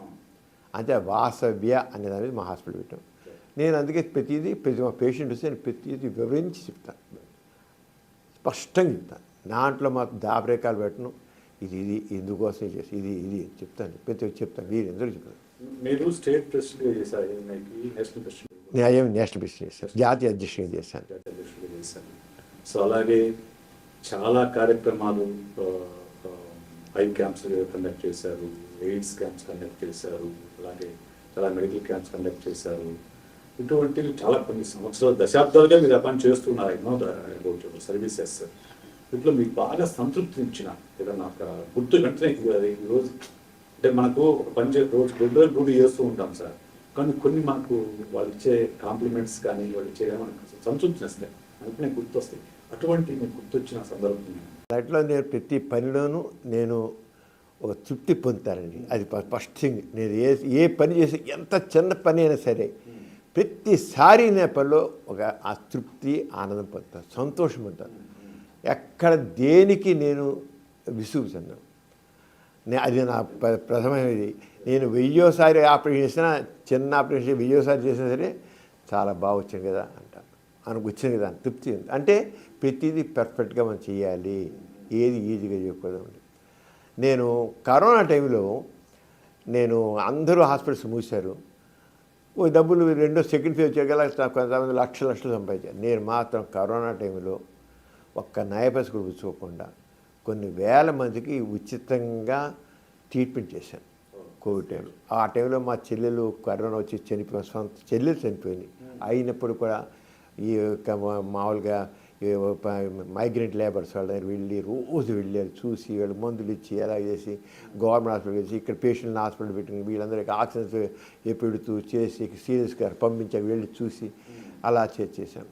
నేను రెడ్ క్రాస్ కూడా డిస్ట్రిక్ట్ చైర్మన్ ఉన్నాను. రెడ్ క్రాస్ డిస్ట్రిక్ట్ 150,000 మందికి మెడిసిన్ కిట్స్ ఇచ్చాను. అంటే రెడ్ క్రాస్ చాలామంది జనాలందరూ హెల్ప్ చేశారు. నేను నా సొంత దమ్మకాయ చేశాను. ఏమాత్రం ఎక్స్పెక్ట్ చేయకుండా నాకు ప్రెసిడెంట్ ఆఫ్ ఇండియా నాకు గోల్డ్ మెడల్ ఇచ్చారు. మొన్న July 17th I got gold medal from the hands of God. ఒక రకంగా చేశాను, అసలు ఎక్స్పెక్ట్ చేయలే. అలాగే అంతకంటే ముఖ్యం అదేమో కోవిడ్ టైంలోనే చేసిన దానికి ఇచ్చారు. మన November 1st ఏపీ గవర్నమెంట్ నాకు లైఫ్ టైం అచీవ్మెంట్ అవార్డు ఇచ్చారు. దాంట్లో వాళ్ళు మెన్షన్ చేసింది ఏంటంటే ఎవ్వరూ చెప్పడానికి జంకుతునే విషయాన్ని ఆ సెక్సీ లైంగిక విజ్ఞానాన్ని తీసుకుని లైంగిక విజ్ఞానాన్ని కోసం ఎంత కృషి చేశారు, అపోహలు తొలగించారు, ఎంతమందో జీవితాలు వెలుగు నింపారు, అలాంటి సంఘ సంస్కర్త అని చెప్పి నాకు government Andhra Pradesh life time achievement ఇవ్వడు. తృప్తి అయితే తృప్తి నాకు నేను పెద్దాన్ని తృప్తి పొందుతాను కూడా ఎక్కువనే కదా, కానీ ఆథెంటిక్గా గవర్నమెంట్ సైడ్ నుంచి ఒక పెద్ద రికగ్నిషన్స్ అని చెప్పచ్చు. చేసిన సేవలకి పద్మశ్రీ ఎప్పుడు ఎక్స్పెక్ట్ చేయలేదు. నాకు ఇవి కూడా నేను ఎక్స్పెక్ట్ చేయకుండా వచ్చాయి కదా. నేను ఇవి కూడా నేను ఎక్స్పెక్ట్ చేయలేదు. లైఫ్ టైం అచీవ్మెంట్ కూడా నేను మాత్రం ఎక్స్పెక్ట్ చేయలేదు. మా కలెక్టర్ గారు ఫోన్ చేసి నీకు వచ్చిందని చెప్పారు. నేను ఎప్పుడు చేయను. నాకు అసలు నేను అసలు అవార్డుల కోసం నేను ఏనాడు ప్రయత్నం చేయను. అది నా యొక్క ప్రిన్సిపల్ అంతే. నేను ఈ పద్మశ్రీలు అసలు చేయను. నాకు లేదు. నాకు ఒక్కటేనండి జీవితంలో నేను అనుకుంది అంటే పాజిటివ్గా ఆలోచించాలి. ఎప్పుడు పాజిటివ్గా ఉంచాలి. తోటివాడికి వీరెంతో సేవ చేస్తూ అందులో ఆనందం పొందాలి. వాడు హ్యాపీగా ఉంటే నువ్వు హ్యాపీగా ఉండాలి. వాడు హ్యాపీగా లేకపోతే నువ్వు హ్యాపీగా ఉన్నా అది అర్థం లేదు. అదే నాకు ప్రిన్సిపల్ మాట. మా నాన్నగారి నుంచి మాకు నేర్చుకునేది. నాకు మదర్ తెరీసా, మహాత్మా గాంధీ, మా నాన్నగారు ముగ్గురు నాకు ఎప్పుడూ ఆదర్శప్రాయాలు. మదర్ తెరీసా నుంచి సేవని నేను ఎప్పుడు స్ఫూర్తి పొందాను. ఆమె చేసిన సేవ కళ్ళారా చూశాను. విజయవాడ వచ్చి రోడ్డు పక్కన ఉన్న అనాథలు పట్టుకుని లేపి తీసుకెళ్ళి ఆగా నిర్మల హృదయాలు పట్టుకొని చేసి చూశాను, కళ్ళ చూశాను. ప్రస్తావన వచ్చింది కాబట్టి ఇప్పుడు మనం కొంచెం సేపు దీని గురించి మాట్లాడుతుంది. ఎందుకంటే ఒక జనరేషన్లో ఆదర్శ భావాలు ఎక్కువగా ఉండేవి. ఓకే, నాస్తికత్వం ఒక ఉద్యమంలాగా తీసుకెళ్ళారు గోరా. ఓకే, నేను ఇంకా కొంతమంది పేరు చివర గోరాన్ని పెట్టుకోవడం కూడా చూశాను. వాళ్ళ ఇంటి పేరు కాకుండా గోరాన్ని పెట్టుకోవడం అంతగా ఇన్ఫ్లుయెన్స్ చేశారు. కానీ ఈ రోజు ఉన్న జనరేషన్ చూస్తుంటే ఇప్పుడు మతం కులం విస్తృతంగా వ్యాపించి అసలు ప్రభుత్వాలు పార్టీలే మతాన్ని ఒక సాధనంగా చేసుకుంటున్న పరిస్థితిలో మనం కనిపిస్తుంది. అంటే మనము ప్రోగ్రెస్లో డిప్రెస్గా అవుతాం అనిపిస్తుంది. సమాజం కూడా డిప్రెస్లో అనిపిస్తుంది. ఈ నేపథ్యంలో గోరా గారి గురించి ఖచ్చితంగా తెలుసుకోవాల్సిన అవసరం ఉంది ఈ జనరేషన్కి. కొంచెం నాన్నగారి గురించి మా మదర్ సరస్వతి గోరా గారి గురించి అసలు వాళ్ళు ఏ నేపథ్యం ఏంటి, వాళ్ళకి అసలు ఎవ్వరూ ఊహించని రోజుల్లో ఈ నాస్తికత్వం అనే దాన్ని ఒకదాన్ని తీసుకొని అసలు ఎలా స్టార్ట్ చేశారు. మీ అందరికీ పేర్లు కూడా విచిత్ర పేర్లు పెట్టారు. వాటి గురించి కొంచెం టెక్స్టులు చెప్తే ఈ జనరేషన్ కొంచెం బాగుంటుంది. నాన్నగారు అఫ్కోర్స్ సైన్స్ గ్రాడ్యుయేషన్ బయాలజీ చేశారు. ఆయన బయాలజీ ప్రొఫెసర్గా ఉండేవారు. ఆయన మొట్టమొదటి పెద్దాన్ని ఎందుకు ఏమిటి ఎలా అని అది మొట్టమొదటి ఉంది ఆయనకి. లాజిక్ ప్రతిదీ సైంటిఫిక్ ఆలోచన, శాస్త్రీయ విజ్ఞానం, శాస్త్రీయ దృక్పథం అటు ఉండేది. పెద్దాన్ని ఒక గ్రహణం వచ్చింది. గ్రహణం రోజు అందరూ ఏదో అందరూ గర్భిణీ స్త్రీలు ఇళ్లలో ఉండాలి, బయటకు వస్తే ఏదో అవుతుంది. సైన్స్ చదువుకున్నారు, గ్రహణం వస్తుంది. ఆయన చదువుకున్నారు, గ్రహణం ఏంటో తెలుసు. ఎలా ఉంది ఏంటో గ్రహణం ఈ గ్రహణం అనేది మీనింగ్లెస్, ఇళ్లలో ఉన్న అర్థం లేనిది. మా అమ్మ గర్భిణి ఫస్ట్ డే ఉంది, కొలంబోలో ఉన్నారు. అక్కడ బుద్ధిస్టులు క్రిస్టియన్స్ వాళ్ళందరూ బయట తిరుగుతున్నారు గ్రహణంలో, హిందువులు మాత్రం ఉన్నారు. నాన్నగారు చెప్పారు, మరి వాళ్ళందరూ చేస్తారు ఏంటి దీంట్లో గ్రహణం అంటే ఇలా మామూలుగా సూర్యుడు చుట్టూ భూమి చుట్టూ చంద్రుడు తిరుగుతుంటాడు, సూర్యుడికి భూమికి మధ్య చంద్రుడు అడ్డు వస్తే సూర్యగ్రహణం వస్తుంది, అంతే గ్రహణం. ఇది గ్రహణం అంటే అలా అడ్డు వచ్చేవాడు ఒక ఏకకక్షలో వచ్చేవాడు జరుగుతాయి నేను అని చెప్పి చెప్తున్నా. అంటే ఒప్పుకుంది నాగా ప్రతి అర్థం చక్కగా చెప్తాను. నాగా చేసే చక్కగా మా పెద్దకి ఎటువంటి గ్రహణంలో మొదలు కానీ శుభ్రంగా ఇప్పటికీ 90 సంవత్సరాలు మా పెద్దక్కకి. మనోరమ అని పెడతాను. మొట్టమొదటి నాన్నగారి స్నేహితులు పెట్టారు పేరు, ఫస్ట్ చైల్డ్కి కొలంబోలో కూడా మనోరమ నాన్నగారి ఫ్రెండ్స్ పెట్టారు పేరు. తర్వాత అక్కడి నుంచి నాన్నగారు చేశారంటే ఇంకా ఆలోచించారు, చదివారు బాగా ఏమిటి ఇవన్నీ ఇలాగేంటి ఏంటి ఈ మతాలు ఏంటి కులాలు ఏంటి ఇదంతా ఏంటి అనేది. అక్కడి నుంచి నాన్నగారు ఈ జంధ్యం ఈ కులాలేంటి ఈ జంధ్యం నాన్నగారు వేసారంటే నా పరమ సనాతన కుటుంబంలో పుట్టారు మా నాన్నగారు. మా తాతగారు మహాదేవ శంభో అని గోపరాజు వెంకట సుబ్బారావు గారు, కానీ మహాదేవ శంభో ఆయన పెద్ద శివభక్తులు. ఆయన 70 పైగా శివరాత్రులు చేశారు, చాలా గొప్ప చేశారు. ఆయన శివతాండం చేస్తే దద్దరిలా చేసేవాళ్ళు. ఆయనకి అనేక వందల మంది భక్తులు ఉండేవాళ్ళు. నాన్నగారు మరి అలా మొట్టమొదట ఈయన కూడా శివతాండం చేసిన వాళ్ళే. అలాంటి వాళ్ళు ఏంటి ఇదంతాను ఇలాగనుకున్నారు. అక్కడి నుంచి ఎప్పుడైతే కొంచెం యోగాంతో ఉండారో నాన్న తిరగబడి చేసి నాన్నగారు జంజం తీసేవారు సార్. తీసేగానే మా తాతగారు ఇంట్లో పంపించారు. నేను ఈ కులాలు ఇవన్నీ మా కల్పితాలు, ఈ డిఫరెన్స్ అగ్రకుల సూర్యులకు ఒప్పుకొని నేను అని చెప్పేసి అంటే తీసేస్తే నా తాతగారి ఇంటికి పంపున్నారు. 6 నెలల మా మొదటి బెడ్ అని ఎంటేసుకుని నాన్నగారు బయటకు వచ్చారు. రాగా అదే టైంలో ఆ పిఆర్ కాలేజీలో లెక్చరర్గా పనిచేస్తుంటే అప్పుడు ఒక రాతపత్రిక ఉండేది. ఆ విద్యార్థి రాతపత్రిక దాంట్లో దేవుడు లేదు అని ఒక ఆర్టికల్ రాశారు. అది బ్రహ్మ సమాజం పేపర్. అది దాంట్లో బ్రహ్మ సమాజం కాలేజీ అది. ఆ బ్రహ్మ సమాజం కార్యంలోనే నాన్నగారు ఒక రాతపత్రుడు దేవుడు లేదు, దేవుడేదో భావం, దేవుడు మగాడేదో ఆడలేదు, దేవుడేదో ఒక అభిప్రాయం, అది దేవుడు లేదు అని రాశారు. రాసరికల్లా వాళ్ళు ఉద్యోగం తీశారు. తాతగారు ఇంట్లో పంపించారు. ఇక ఉద్యోగం ఊడిపోయింది. ఆ పిల్లలు వేసుకుని బయటకు వచ్చి ఒక స్నేహితులు ఇంటి మీద గడప మీద కూర్చున్నారు. అక్కడి నుంచి హరిజనవాడలోకి వెళ్ళారు. వచ్చిన సూర్యగాజు పెట్టుకున్నారు, పెట్టారు. ఆ పెట్టి అది ఒక సోషలిస్ట్ భావాలతో సూర్యగాజు నడిపారు. మళ్ళీ ఉద్యోగంలో జాయిన్ అయ్యారు వేరే విషయంలాగా. అక్కడ అడుగొడుక్కి నాన్నగారు ఉద్యోగంతో పడు కనీసం చివరికి నాస్తికత మాట్లాడగలేదు. చివరికి బందర కాలేజీలో జాయిన్ అయ్యారు. జాతీయ బందర కాలేజీలో ఉద్యోగం నాస్తికత మాట్లాడగలేదన్నారు. ఉద్యోగం తీశారు. ఉద్యోగం తీస్తారన్నారు. ఆ రంగా ప్రతిదీ ఆయన నమ్మిన దాన్ని గట్టిగా సిద్ధాంతం పెట్టాడు. అంటే కులాల పేరు ఆయన పేరు గోపరాజు రామచంద్రరావు నాన్నగారి పేరు. కులం మొత్తం మంచిగా ఉండకూడదు. అంటే గోపరాజు రామచంద్రరావు గోరా పేరు మార్చేసుకున్నారు. ఇంటి పేరు తీసి పరిస్థితి అని తీసారు. కేవలం గోరా రిజిస్టర్ చేసేసుకున్నారు. అక్కడి నుంచి నాన్నగారు ఇంకా పేరు మా అందరి పేర్లు మా పెద్దకి పేరు మాత్రం మనోరమని స్నేహితులు పెట్టారు నాకు ఉంది. మా రెండోసారి ఉప్పు సత్యాగం జరుగుతున్నలో మా లవణ పెద్దనే పెట్టారు, లవణం పెట్టారు. అప్పటికే గాంధీ గారి ప్రభావం నాన్నగారి వచ్చింది బాగా స్వామి గారు. తర్వాత మా మైత్రికాయ పుట్టింది అక్కయ్య, గాంధీ ఇంపాక్ట్ మైత్రి మీరు పెట్టారు. తర్వాత గాంధీ గారి బేసిక్ ఎడ్యుకేషన్ ప్రవేశపెట్టారు, దాని విద్య అని పేరు పెట్టారు. దాని చెన్నిపాటి విద్యని విజయవాడ పార్లమెంట్ 2 సార్లు పార్లమెంట్ మెంబర్గా కూడా ఉంది. తర్వాత నాన్నగారికి అప్పుడు కాంగ్రెస్తో చాలా యాక్టివ్గా ఉండేవారు. అప్పుడు అన్ని రాష్ట్రాలు కాంగ్రెస్ విజయం సాధించి అప్పుడు విజయం పెట్టారు. నేను సెకండ్ వరల్డ్ వార్ 1939 అప్పుడు పెట్టాను. అంటే నవ్వే సమరం పెట్టారు. నా తర్వాత హిట్లరు ముసోల్ని స్టాలిన్ టైంలో మా తమ్ముడు నియంత్రణ పెట్టారు. మా నాన్నగారు మా ఫ్యామిలీ మెంబర్స్ అంతా జైలుకి వెళ్ళారు స్వాతంత్ర్యం కోసం. జైలుకి వెళ్తే అప్పుడు జస్ట్ స్వాతంత్రం వచ్చే ముందు మా చెల్లెలు పుట్టింది మారు, తను డాక్టర్ మారు నాతో కలిసి పనిచేస్తారు. మారు అని పేరు పెట్టారు. చివరి చేయలేదు నవ్వు అని పేరు పెట్టారు. 9 పెట్టారు. మా నాన్నగారిలో మళ్ళీ హాస్యం ఉండేది చాలా సున్నితంగా. ఇప్పుడు 9 పెట్టాను, తర్వాత ఏం పెడతారనే వాళ్ళు. నవ్వు పెడితే 10వ చేయలు పెడితే దస్తం పెడతాను, ఆ పైన బస్ అని పెడతానే వాళ్ళు. బస్ అని పెడతాను ఇంకా అంతే, ఇంకా అంతే అనేవాళ్ళు. సరే అప్పుడు 6 రోజులు అప్పుడు ఇంక ఆపరేషన్ లేవు, తల మొత్తం చేశారు, వ్యాసకి ఏం చేశారు. అది ఇంకా అలాగే మొత్తం ఇంకా నా అమ్మగారు నాన్నగారు మొత్తం కంప్లీట్గా ఈ స్వాతంత్ర్యంలో ఉన్నారు. సరే మా పెద్దకి వివాహం గాంధీ గారు నాన్నగారు చేశారు. మనం మాటలు చెప్పడం కాదు, ఈ కులాలు మతాలు కాదన్నాం. అంచేత ఒక అంటరాని వాడికి ఇచ్చి మా అమ్మాయిని పెళ్లి చేయాలి అనుకున్నారు. అంతే మా పెద్దక్కయ్యతో మాట్లాడారు. నేను ఇలా అనుకుంటున్నాను, ఒక అస్పృశ్యుడైన వాడితో ఇచ్చి పెళ్లి చేద్దాం అనుకున్నాను. ఎవరు చదువుకున్నా ఐఏఎస్ చదువుతున్నా ఐపీఎస్ కాదు, చదువుకున్నాడు కాదు, ఒక మామూలు హరిజనవాడలో ఉన్న వ్యక్తిని తీసుకొచ్చి నేను నీకు పెళ్లి చేస్తాను అంటే మా పెద్దకి ఓకే అని. ఒక హరిజనవాడలో వామరపాముల దాంట్లో హరిజనవాడలో నుండి ఒక వ్యక్తిని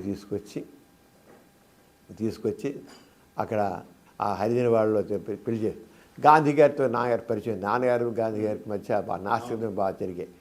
గాంధీ గారు నువ్వు ఆవేశం చేస్తున్నాను ఎలా ఉంది ఇది, అలా కాదు, నేనే పెళ్లి చేస్తాను, ఇంకేం పెళ్లి చేయను, ఈ పెళ్ళే చేస్తాను ఆశ్రమంలో అన్నాడు. అంటే గాంధీ గారు చేస్తాను. అంచేత 2 ఏళ్ళు పరీక్ష చేస్తారు ఇద్దరిని. అంచేత మా పెద్ద బాబు గారు నేను మా అక్కని 2 ఏళ్ళు హాస్పిటల్ ఉంచాను.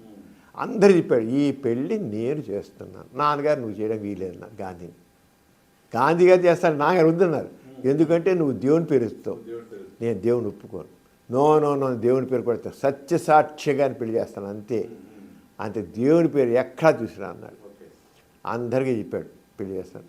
ఆయన 1900 ఆయన మార్చిలో పెళ్లి చేసేది, నా జనవరిలో హత్య చేయబడ్డారు. అప్పుడు హత్య చేయబడ్డ జవహర్లాల్ నెహ్రూ వచ్చి మా పెద్దకి పెళ్లి చేశాడు. Pandit Jawaharlal Nehru prime minister of India వచ్చి అప్పుడు మా పెద్దకే పెళ్ళి, ఆయన గాంధీ గారు చేసిన పెళ్ళి ఆయన నాన్నగారితో ఉండేవారు అంతే. ఆయన ఏం చదువుకోలేదు, ఆయన ఎస్ఎస్ఎల్సీ వెరీ కామన్ మ్యాన్ అంత చెప్పాను. కానీ నేనేమి ఉద్యోగం చేస్తున్న వాడిని కానీ ఐఏఎస్ ఐపీఎస్లు కానీ ఏ ఉద్యోగాన్ని పెట్టాను, సామాన్యం తీసుకొచ్చేస్తాను అని చెప్పేసి ఆ రంగా ఆయన చేశారన్నమాట. ఆ రంగా ఆయన చేశారు. మా ఇంట్లో మా ఇంట్లో అన్ని అందరూ మా ఇంట్లో ఉన్నారు. మా విశ్వ కుటుంబం. కులాలంటే అందరూ మనుషులే, మొత్తం భారతదేశంతో మా ఇంట్లో ఉంది. నిజమే కదా, మా ఇంట్లో అన్నీ ఉన్నాయి, అందరూ ఉన్నారు.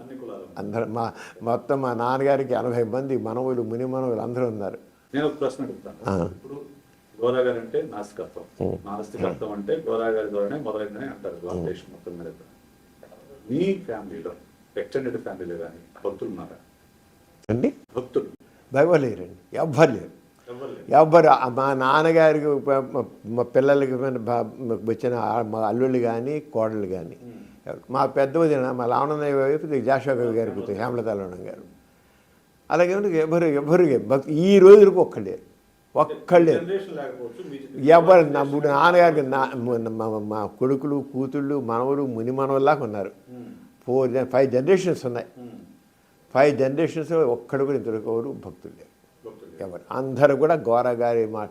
ఎందుకంటే నాస్తికత్వం అనేది ప్రాక్టికల్, మానవతావాదం, మనిషికి విలువ ఇచ్చేది, మనిషికి గౌరవం ఇచ్చేది. అంచేత అసలు నాస్తికుడు అయిన వాడు ఎవడు కూడా నిజంగా నాస్తికుడు అయితే మాత్రం ఎవడు ఆస్తికుడు అవ్వలేడు. గాంధీ గారి అంటే అప్పుడు స్టార్ వాట్ అసలు గాంధీ గారితో అంత సన్నిహితంగా ఉన్న గోరా గారు వ్యక్తిగత వాదోపదాలు చేసి లెటర్స్ రాసుకున్న గోరా గారికి ఆ స్థాయిలో గుర్తింపు రాదని నేను అనుకుంటున్నాను. అసలు గుర్తింపు కోసం ఎవరు ఆ నాన్నగారు ఆడపడ మేము ఎవరు కూడా కోరుకున్నారని నేను అంటలేదు. కానీ ఆ స్థాయిలో, ఎందుకంటే ఆ ఉద్యమం ఆ స్థాయిలో కొనసాగటం కానీ జరగలేదేమో అనిపిస్తుంది నాకు. నాస్తికత్వ ఉద్యమం తర్వాత అండి అంటే ఒక వ్యక్తి యొక్క వ్యక్తిత్వం అందరూ అంత వ్యక్తిత్వం అనేది అంత టాలెంట్ లేకపోవచ్చు. కానీ మీ ఎవరు చేయగల లెవెల్లో మేము చేస్తూనే ఉన్నాం. ఇప్పుడు నేను చేయగలంతా చేస్తున్నాను. మేము యూట్యూబ్ ఛానల్స్ పెట్టాను, 20 యూట్యూబ్ ఛానల్స్ పెట్టాను. దాంట్లో పాజిటివిజం గురించి Hindi channel, English channel, Telugu channel 3 channels ఉన్నాయి. ఎథిక్స్ సెంటర్ ఉంది, ఎథిక్స్ బులెటిన్ ఉంది. ఇతీజ బిల్టన్లో రెగ్యులర్ నాసికత్వం చెబుతున్నాను చేస్తున్నాం. పుస్తకాలు వేసాం. మా లావణ్య వాళ్ళు చేశారు. లావణ్య అయితే మా పెద్దన్న వాళ్ళైతే శూర్పం దొంగల సంస్కరణ చేశారు, దేవదాసి చేశారు. తర్వాత అంటే ఎవరి లెవెల్లో చేస్తున్నారు, తాహతులు అంతే. అది మీ అందరూ కొన్ని కరెక్టే. మీకు ఎందుకంటే కనబడుతుంది, పెద్ద వ్యక్తి కనబడుతున్నారు, వాళ్ళతో కంపేర్ చేస్తారు మీరు. ఆ కంపేర్ చేసి ఆ ప్రశ్న కరెక్టే, కానీ ఆ ప్రశ్న తగ్గట్టు మీరు ఏమని చెప్పాల్సి వస్తుంది అంతే. నాస్తిక మార్గం వస్తుంది.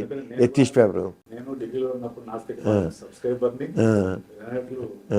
నా పేరు మార్పుడానికి కూడా గోరాగారి ప్రభావం ఉంది. I don't believe in surname, I don't believe in caste. Very good. So అందుకే మళ్ళీ అడిగా మీ పేరు మార్చుకున్నారని.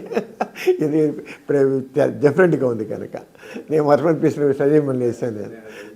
మార్చుకున్నాను. ఎందుకంటే ఆ క్యాస్ట్ దేవుడి పేరు, క్యాస్ట్ నేము, సర్నేమ్ మొత్తం తీసేస్తే మిగిలిన పేరు అని మీరు అన్నారు. ఇంకా సమాజం వెనక్కి వెళుతోందా అని అన్నారు, కానీ లేదండి.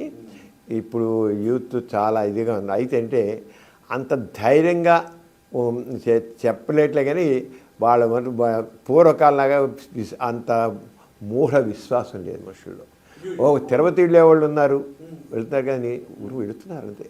ఒక సాంప్రదాయంగా ఒక ఊరి వాళ్ళు చూస్తున్నారు, ఒక ఆచారంగా చెయ్యాలి. కానీ మంచి జరుగుతున్నాయి, కొన్ని జరుగుతున్నాయి, అవి కొంతే. కానీ పూర్వకాలం లేదు. మీరు చూడండి, రాబోయే నాస్తికత్వం అంది. నాస్తికత్వం ద్వారానే సమాజం ముందుకు వెళుతుంది. ఆస్తికత్వం ద్వారా సమాజం ముందుకు వెళ్ళదు. అంటే తప్పనిసరిగా రాబోయే నాస్తికత్వం అందే. నేను ఖచ్చితంగా ఘంటాపదం చెబుతున్నాను. మీరు పోయి ఎన్నో దేశాలు మీరు వెళ్తే ఎన్నో దేశాలు నాస్తికత్వం నాస్తికత్వం నాస్తికులు పెరిగిన దేశాల్లోనే సంతోషంగా ఉంటారనేది మాకు సర్వేలన్నీ కూడా చెప్తున్నాయి. హ్యాపీనెస్ ఇండెక్స్ అన్ని కూడా చెప్తున్నాయి. కానీ నా అబ్జర్వేషన్లో మన దేశంలో ఇవి ఇప్పుడు కారణం ఏంటంటే అండి, పొలిటికల్ లేవుగా. ఓట్ల కోసం ఇవన్నీ వలేదండి. కేవలం ఓట్ల కోసం. ఇప్పుడు మన మోడీ గారైనా రామ మందిరం అనేది కానీ ఇంకోటి కానీ అంతా కూడా ఒక మతం వాళ్ళని పట్టుకొని వాళ్ళ ఓట్లు క్యాచ్చారు. అంతా ఈ కులాన్ని పట్టుకోవడం చేయడం అంతా కూడా కులతత్వం. ఇప్పుడు కులాల పట్టు తప్పింది, కులోన్మాదం పెరిగింది. మతం లేదు అసలు. అందరు మనుషులు హాయ్ అందరు కలిసి ఉంటారు. పూర్వకాలం అయితే ఒక హరిజనులు వచ్చి ఒక అందరు అంటారా బ్రాహ్మణుడితో కూర్చొని భోజనం చేయగలేవాడు కాదు. వాళ్ళ వీధులు నడిచేవాడు కాదు. కూడా కలిసి వాళ్ళ ఇంట్లోనే ఉంటున్నారు, ఇంట్లో పని చేస్తారు, అని చేస్తున్నారు, పెళ్ళిళ్ళు కూడా చేసేసుకుంటున్నారు. అది పూర్వకాలం లేదది. ఆ పట్టు పోయింది. కుల తత్వం వస్తుంది. అవంతా రాజకీయాలు ఈ రాజకీయాలు, ఈ ప్రభుత్వాలే, ఈ పార్టీలే ఈ కులోన్మాదాన్ని మొత్తం పెంచుతున్నాయి. అందుకనే కావాలి చైతన్యం. ప్రజల్లో ఆ చైతన్యం తీసుకొస్తే వస్తుంది, ఖచ్చితంగా వస్తుంది. ఇలా ఉండదు. తప్పకుండా ఎలా అయితే ఫ్రెంచ్ విప్లవం వచ్చిందో ఆ రంగానే విప్లవం వస్తుంది. ఇలాంటి వాటి కూడా ఒక రకమైన సాంస్కృతిక విప్లవం వస్తుంది. ఆ సంస్కృతం వచ్చినప్పుడు ఇవన్నీ కొట్టుకుపోతాయి. ఇప్పుడు ఈ జనరేషన్లో, వస్తున్న జనరేషన్లో ఈ రిలీజియస్ ఫెనటిజం అనేది పెరిగిందని నాకు అనిపిస్తుంది సార్. ఎందుకంటే ఇంతకు ముందు లేని కులాల పేర్లు వెనక తగిలించుకోవడము. ఇంతకుముందు అమ్మాయిలు లేదు అసలు, అబ్బాయిల్లో మాత్రం కులం పేరు తగిలించుకోవడం ఉండేది. ఇప్పుడు అమ్మాయిలు కూడా తగిలించుకుంటున్నారు. ఓకే, ఇంకోటి పెళ్ళిళ్ళలో కరెక్ట్గా క్యాస్ట్ చూడటం, ఇవన్నీ పెరిగిపోయిందని అనిపిస్తుంది ఈ జనరేషన్లో. మోరోవర్ ఈ మీడియా వచ్చిన తర్వాత, సోషల్ మీడియా వచ్చిన తర్వాత ఈ మతానికి సంబంధించిన ఛానల్స్ కానివ్వండి, యూట్యూబ్ ప్రతి ఛానల్లో మతానికి సంబంధించిన ప్రోగ్రామ్స్ పెట్టడము. ఇక యూట్యూబ్ ఛానల్స్ చెప్పే పని లేదు. పొద్దున్న లేగిస్తే ఏది తినేటప్పుడు ఇటువైపు కూర్చోవాలి, లేదా నిద్రపెట్టి ఇటువైపు పడుకోవాలి. ఆయన ఒక ఆయన ఇప్పుడు పుష్కరాలప్పుడు ఎలా మట్టి ఎలా వెనక్కి వేయాలి, ఇంటి కూడా వీటి మీద కూడా కొన్ని లక్షల మంది చూస్తున్నారు సార్. మరి దీనికి తీకొట్టడానికి ఒక ఎథీస్ట్ చెప్పాలంటే God father of atheism in India, Gora గారి కుమారులుగా, అలాగే ఎథీస్ట్ సెంటర్గా మనం ఏం చేయొచ్చు, ఏం చేస్తున్నారు, సొసైటీ ఏం చేయొచ్చు? ఇప్పుడు ఏంటి ఒక ఫ్యాషన్ అయిపోయిందంట. నేను పేర్లు వెనకాతల చౌదరి, రెడ్డి, నాయుడు ఇవన్నీ ఇలా పెట్టుకోవడానికి ఒక ఫ్యాషన్ అయిపోయింది. ఎందుకంటే అన్నిటికీ పొలిటికల్ గెయిన్స్ ఉంటున్నాయండి. ప్రతివాడికి పొలిటికల్ గెయిన్స్ కావాలి, పొలిటికల్ రికగ్నిషన్ కావాలి. వాళ్ళ వెనకాల 10 మంది మనుషులు ఉండాలి. ఇప్పుడు ఫాలోయర్స్ అనేది కావాలి. ఆ పూర్వకాలం ఇండివిజువల్గా ఒక రికగ్నిషన్ ఉంటూ పెరిగేవాడు. ఇప్పుడు అలా కాకుండా ఫాలోయర్స్ అనేది పెంచుకోవాల్సి వస్తుంది. ఆ ఫాలోయర్స్ కావాలంటే వాడు నాయుడు అయితేను, రెడ్డి అయితేను, చౌదరి అయితేను ఫాలోయర్స్ గ్రూప్గా ఉంటుంది. అది దాని రికగ్నిషన్ కోసం ఒక గ్రూప్ కింద గ్రూప్ మెంటాలిటీ, ఒక మాబ్ మెంటాలిటీ లాగా ఈ గ్రూప్ మెంటాలిటీ డెవలప్ అవుతుంది. దానివల్ల ఈ రకమైన చెప్పాలంటే ఒక ట్రెండ్ ఇది. ఒక ట్రెండ్ ఇది ఎప్పుడు ఉండదు, ఎంతో కాలం ఉండదు. ఇది పొలిటికల్ గెయిన్స్ ఇవన్నీ. వీళ్ళంకాతల పొలిటికల్ పార్టీలు కూడా ఆరంగానే ఈ పలానా పార్టీ పలానా చౌదరిది, పలానా పార్టీ రెడ్డిది, పలానా కాపులది, పలానా లీడర్ కాపు లీడరు, పలానా చౌదరి లీడరు, పలానా రెడ్డి లీడరు, ఇలాగా పార్టీల వాళ్ళు కూడా పార్టీకే అసలు అని ముద్ర పడిపోతారు. అవన్నీ ఇప్పుడు ఏంటి, పొలిటికల్గా గెయిన్స్ కానీ, రికగ్నిషన్ కానీ, బెనిఫిట్స్ కానీ అన్నిట్లో అలా ఉంటేనే వస్తున్నాయి. మరి ఇప్పుడు ఈ బాబాలు కనుక ఏంటి సార్? జగ్గి వాసుదేవ్ ఉన్నాడు, శ్రీ రవిశంకర్ ఉన్నాడు, రకరకాల మంది బాబాలు ఉన్నారు. వీళ్ళు కొన్ని వేల కోట్ల సామ్రాజ్యాన్ని సృష్టించారు. అవును వీళ్ళ అప్పట్లో ఒక సత్యసేవ ఒకటే ఉండేవాడు. ఇప్పుడు ఒక రాష్ట్రానికి ఒక బాబా తయారయ్యారు. వేల కోట్ల వీళ్ళందరూ కూడా పొలిటికల్గానే వీళ్ళు డెవలప్ అవుతున్నారు. పొలిటికల్ గెయిన్స్ కోసం బాబాని పెంచుతున్నారు. ఒక పొలిటికల్ లీడర్ వెళ్తాడు, వాడిని పెంచుతాడు, వాడు లీడర్ అంటాడు, వాడిని పెంచుతుంటే వాడి వల్ల వీళ్ళకి లాభం ఉంటుంది. వాళ్ళు వీళ్ళ పొలిటికల్గా ఉన్న ఆస్తులు వల్ల దాస్తున్నారు. ఒక రకంగా చెప్పాలంటే ఈ బాబాలు, స్వామీజీలు ఈ పొలిటికల్ లీడర్స్ యొక్క డబ్బులు దాచిపెట్టడం కోసం, ఎలక్షన్ టైంలో డబ్బులు దాచిపెట్టి ఇంకోటి లాభం లేదు. వాళ్ళ డబ్బు కోట్లు ధనం దాచిపెట్టి వీళ్ళు చెప్పాలంటే ఒక రకంగా చెప్పి నిజమైన ఒక ధార్మిక ప్రచారం కాదంట నేనైతే. దొంగ స్వాములు వారు వీళ్ళందరూ పొలిటికల్గా వాళ్ళు ఆ లీడర్ ఏమో ఆ పార్టీ వాడో, ఆ లీడర్ వాడో, లేదా టీము వాడు మినిస్టరో వీడిని పెంచుతున్నాడు, వాడికి వీడు అందుతుంటున్నాడు. ఇదంతా పరస్పర ఆశ్రితాలు అన్నమాట. పరస్పర ఆశ్రితాలు.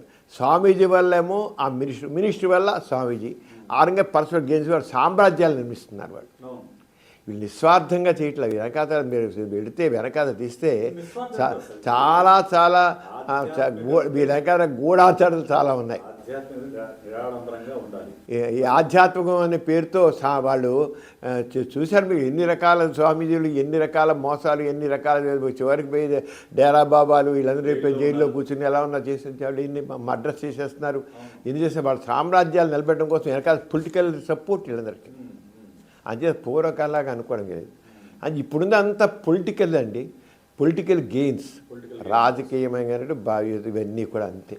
వీళ్ళు మామూలుగా ఇళ్ళలో డబ్బులు దాచుకుంటే గొడవలు వస్తాయని చెప్పి వీళ్ళందరూ పెట్టేసి వీళ్ళు ఆశ పెట్టి ఎకరాలు వీళ్ళు పెట్టేసి చేస్తున్నారు. పొలిటికల్ గేమ్ ఒకటి పక్కన పెడితే సార్, నాకు ఆశ్చర్యకర విషయం ఏంటంటే ఇప్పుడు జగ్గి వాసుదేవ్ కానివ్వండి, స్వామి నిత్యానంద, ఇటువంటి వాళ్ళకి చదువుకున్న వాళ్ళు, సాఫ్ట్వేర్ ఇంజనీర్లు, డాక్టర్లు, వీళ్ళు కూడా పోయి వాళ్ళకి అనుచరులుగా చేరి వాళ్ళ కనుక భజన చేయడం, వాళ్ళు చెప్పింది పరమసత్యం అని నమ్మడం చాలా ఆశ్చర్యంగా అనిపిస్తుంది. వీళ్ళు నిజంగా నమ్ముతున్నా అనుకోవట్లేదండి. ఏ పుట్లో ఏ పాము ఉందో, ఏం పోయింది, వాళ్ళ నమస్కారం పెడితే ఏం పోయింది, వాళ్ళకి వచ్చే పూజ చేస్తే ఏం పోయింది, మనకి అలా ఏ పుట్లో ఏ పాము ఉందో అన్న దీంట్లో వీళ్ళు అందిస్తున్నారండి. అంటే తన మీద తనకు నమ్మకం లేనివాడు. ఇప్పుడు వీళ్ళు ఉన్నవాళ్ళు ఎవరు కూడాను ఒక వ్యక్తిత్వం ఉన్న మనుషులు కాదు. అలాగా ఒక కుక్క గొడుగులాగా అంటారు, అలాగ పైకి వచ్చేసేసి పైకి వచ్చేసి వాళ్ళ వ్యక్తిత్వం నిలబడడం కోసం వీళ్ళు పంట తీసుకున్నారు. నిజంగా వ్యక్తిత్వం ఉన్న మనుషులు వీళ్ళెవరు అవసరంలా.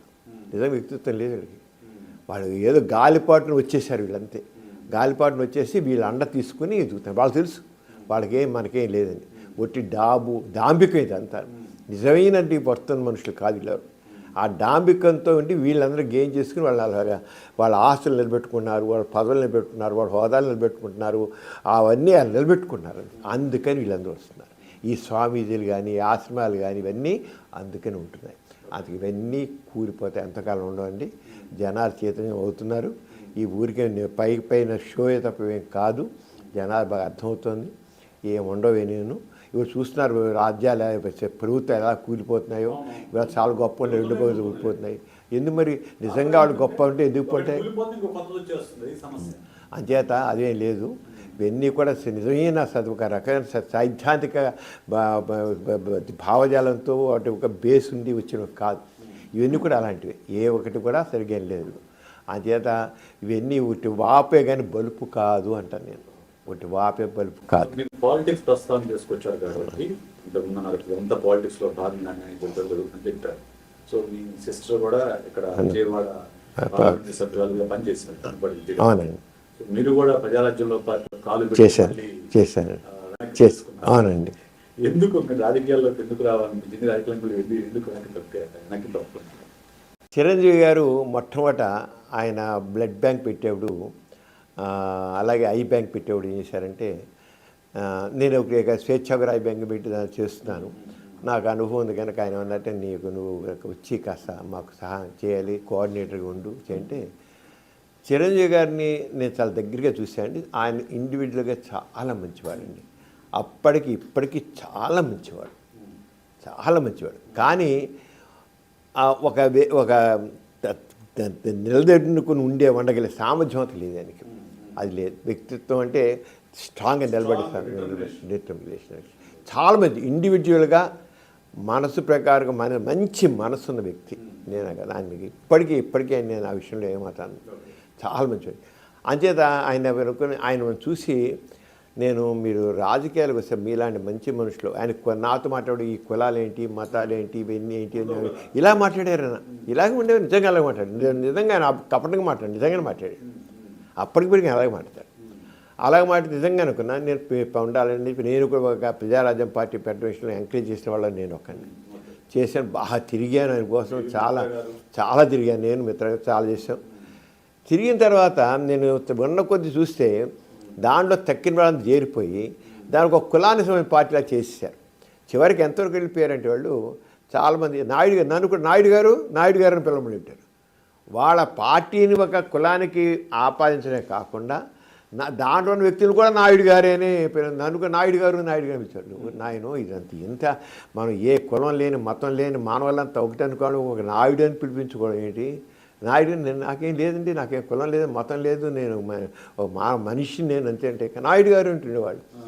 అలా ఒక అమెరికా ఫోన్ చేసి నాయుడు గారు మన కులంలో మీలాంటి గొప్ప మేధా ఉన్నంత గొప్ప స్టేషన్ ఫోన్ చేసి మాట్లాడి అసలు ఎలా వెళ్ళిపోయాడు సమరం ఏనేంటి నాయుడు.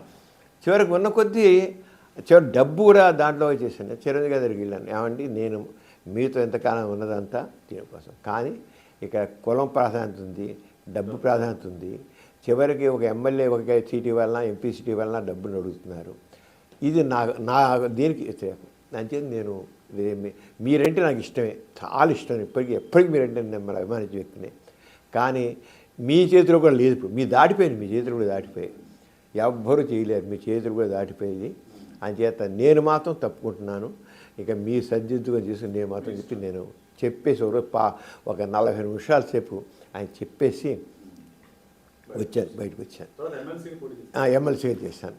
ఎమ్మెల్సీ అక్కడ బాగా డబ్బు ప్రవాహాన్ని చూశాను. గ్రాడ్యుయేషన్ కమిటీ దాంట్లో చేశాను. నేను చేస్తే అక్కడ కలిశాను.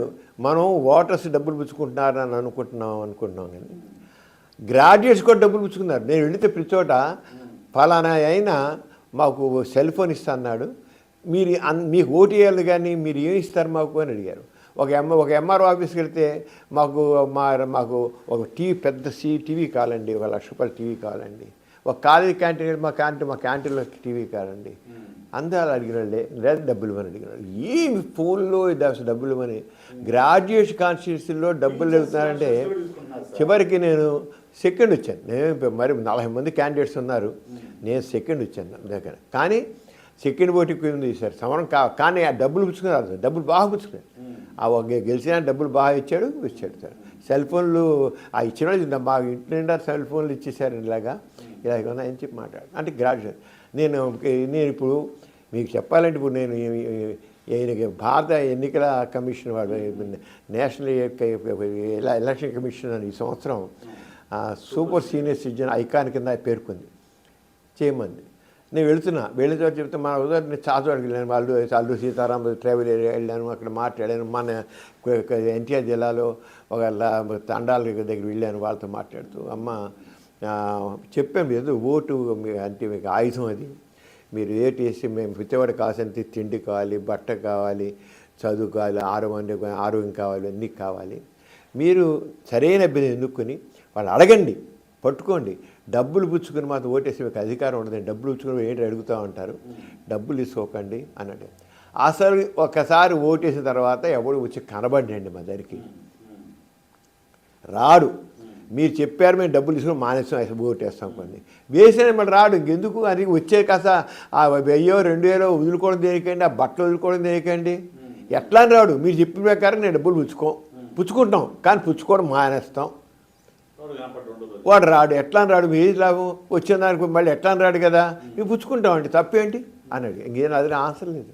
కానీ అయినా సరే చెప్పాను, లంచం పుచ్చుకోవడం తప్పు, లంచం ఇవ్వడం కూడా అంతే తప్పు. అలాగే మీరు మీకు అధికారం ఇవ్వాలనుకుంటున్నారు, మీరు అధికారం కోల్పోతున్నారు. ఓటు ఒక ఆయుధం, మీకు కావాల్సిన ఎన్నుకోవాలని చెప్తున్నాను. తిరుగుతున్నాను. ఆంధ్రప్రదేశ్ ప్రభుత్వం వాలంటీర్స్ వ్యవస్థ ద్వారా ప్రతి గ్రామానికి చేస్తుంది. అది ఎప్పుడు మెచ్చుకుంటారు, అది మెచ్చుకుంటారు. బాగానే ఉంది, అది బాగానే ఉంది. అలా కూడా చెప్తున్నారు. కానీ ఇంకా వాళ్ళ కోరికలు చాలా ఉన్నాయి. వాళ్ళకి మాకు మంచినీళ్ళు రావట్లేదు, మా రోడ్లు సరిగా లేవు, మాకు ప్రయాణ సౌకర్యాలు లేవు, బస్సు లేదు. మారుమూల ప్రాంతాల వాళ్ళని ఇవే చెప్తున్నారు. ట్రైబల్ ఏరియాస్ అంతే. అలాగే చదువుకునే పట్టణాలు ఇంకండి, ఈ పట్టణాల్లో 55% 65% ఓటింగ్ ఉంది. అక్కడైతే దాదాపు గ్రామీణ ప్రాంతాలు 80% ఓటేస్తున్నారు. ఇక్కడ వచ్చే 55% 60% మాటలు చెప్పేవాళ్ళు కానీ ఓట్లు లేరు కదండి. ఎక్స్‌ప్రెస్లిస్ట్‌గా అందరికీ తెలిసిన సుపరిచితులు. అలాగే గోరా గారి కుమారులుగా నాస్తికత్వ అని దీనిలో, అలాగే ఈ బ్లాక్ మ్యాజిక్ వీటిపై కూడా మీరు చాలా సార్లు చేశారు. చాలా ఉద్యమం లాగా చేశారు. ఓకే, బాణవతి చేతబడి మీద మేము చేసి మీదకి ఎలా చేసాం, చాలా చేసాం. మీ గురించి అందరికీ తెలిసాం. కానీ నాకు నచ్చింది ఏంటంటే మీరు ఒక 20 యూట్యూబ్ ఛానల్స్ రన్ చేయడం అనేది. అంటే ఈ జనరేషన్ లో నేను కూడా మొన్న ఈ మధ్య యూట్యూబ్ ఛానల్ స్టార్ట్ చేశాను. మీరేమో అప్పుడే 20 యూట్యూబ్ ఛానల్ స్టార్ట్ చేసి ఒక దాంట్లోనేమో 711K సబ్స్క్రైబర్స్ ఉన్నారు, ఇంకో దాంట్లో 75K సబ్స్క్రైబర్స్ ఉన్నారు. మెయిన్ మీ ఉన్న ఛానల్స్ పైన ఇలా మీకు ఎందుకు అనిపించింది మీ యూట్యూబ్ ఛానల్ స్టార్ట్ చేయాలని చెప్పేసి? ఇప్పుడు మనం అది చెప్తే చేంజింగ్ టైం చేంజింగ్ ట్రెండ్స్ అని వచ్చాడు కల్లా ఇప్పుడు అంతా సోషల్ మీడియా ఎక్కువ వచ్చేస్తుంది. దాన్ని మనం ఉపయోగించుకోవాలి. ఇప్పుడు మనం ఎప్పుడు కూడా మారుతున్న దాని ప్రకారంగా మనం కూడా మారాలి, మనం కూడా దాన్ని తీసుకుని వెళ్ళాలండి. ఇప్పుడు చూస్తాం చాలా ఏజ్ పర్సన్స్ ఉన్నారు, చాలామందికి సెల్ ఫోన్ ఉంటుంది, దాంట్లో వాట్సాప్ చూడడం తెలీదు, లేదా వాట్సాప్ పంపించడం తెలీదు, లేదా ఈమెయిల్స్ పంపించడం తెలీదు, చూడడం తెలీదు, అలా ఉన్నారు.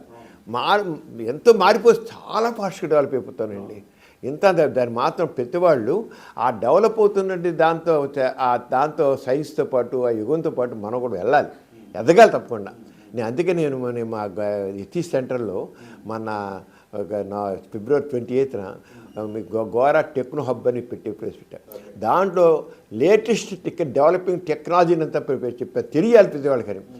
మీరు రోబో టెక్నాలజీ వచ్చేస్తుంది, నానో టెక్నాలజీ, క్వాంటమ్ టెక్నాలజీ వచ్చేసింది, తర్వాత ఆర్టిఫిషియల్ ఇంటెలిజెన్స్ వచ్చేసింది, డ్రోన్స్ వచ్చేసింది. ఇలా ఎన్ని ఇంత మంది అవన్నీ పెట్టాను. అవన్నీ మొత్తం కాబట్టి మంది చేస్తున్నాం. మన కలెక్టర్గా చేత ఇనాగ్రేట్ చేయించాను. ఆయన వర్కింగ్ మోడల్స్ పెడుతున్నాను నేను. ప్రతి వాళ్ళు చదువుకున్న ఎవరైనా బతుకోవచ్చు కాదు. కానీ డెవలపింగ్ సైన్స్ని ఎందుకంటే సైన్స్ ఏమైనా ఇప్పుడు మనం నడిపించేదంతా సైంటిఫిక్ నాలెడ్జ్ కావాలి, సైంటిఫిక్ టెక్నాలజీ కావాలి. నేను మాత్రం ఆ విషయంలో మాత్రం ఇది ఏదైతే పురోగమిస్తుందో దాన్ని మనం తప్పకుండా తీసుకోవాలి. నాస్తిక ఎథిస్ట్ సెంటర్ కింద కేవలం ఎథిజం మీదేనా లేక మిగతా చాలా ఉన్నాయి, అది చాలా వింగ్స్ ఉన్నాయి. ఇక్కడ మహిళలకి స్వయం ఉపాధి నేర్పించడం చాలా ఉన్నాయి. కొంచెం వాటి గురించి కొంచెం ఇప్పుడు ఎథిక్స్ సెంటర్ ద్వారా మేము చాలా కార్యక్రమం చేస్తున్నామండి. ఇక్కడ గోరా సైన్స్ సెంటర్ అని ఉంది. ఈ గోరా సైన్స్ సెంటర్ సైన్స్ సంబంధించినవన్నీ ప్రోగ్రామ్స్ చేస్తున్నాం. తర్వాత వాసవి మహిళా మండలి అని ఉంది, దాని ద్వారా ఉమెన్ అండ్ చైల్డ్ వెల్ఫేర్కి సంబంధించిన యాక్టివిటీస్ చాలా చేస్తున్నాం. ఆజంతా మండలి అని ఉంది, గ్రామీణ ప్రాంతాల్లో డెవలప్మెంట్ ప్రోగ్రామ్స్ చేస్తున్నాం. సంస్కార్ అని ఉంది, సంస్కార్ ద్వారా క్రిమినల్ రిహాబిలిటేషను, సోషల్ రిఫార్మ్స్ ఇవన్నీ చేస్తున్నాం. అలాగే వాసవి నరసింహ ఉంది, హెల్త్ సర్వీస్ అని చేస్తున్నాం. ఇలా రకరకాల యాక్టివిటీస్ ఇవేదే కాదు, అలాగే ఎన్నో సోషల్ రిఫార్మ్స్ కార్యక్రమాలు చేస్తున్నాం. తలొకరు పని చేసుకొని చేస్తున్నాము. అలా యాక్టివిటీస్ అలా పేపర్లు ఉన్నాయి, పుస్తకాలు ఉన్నాయి, అవన్నీ చేస్తున్నారు. వచ్చే ప్రభుత్వానికి మీ సేవలు మరింత మీ నివేదిక అందిస్తారని, వాటి ద్వారా ఆంధ్రప్రదేశ్లో వైద్య విప్లవం వస్తుందని ఆశిద్దాము. అలాగే మీ అథీస్ట్ సెంటర్ ద్వారా మీ మార్గం నడిచి మరికొంతమంది అథీస్టులుగా మారతారని, సైంటిఫిక్ టెంపర్మెంట్ జీవితాన్ని గడుపుతారని ఆశిద్దాం సార్. నమస్తే అండి.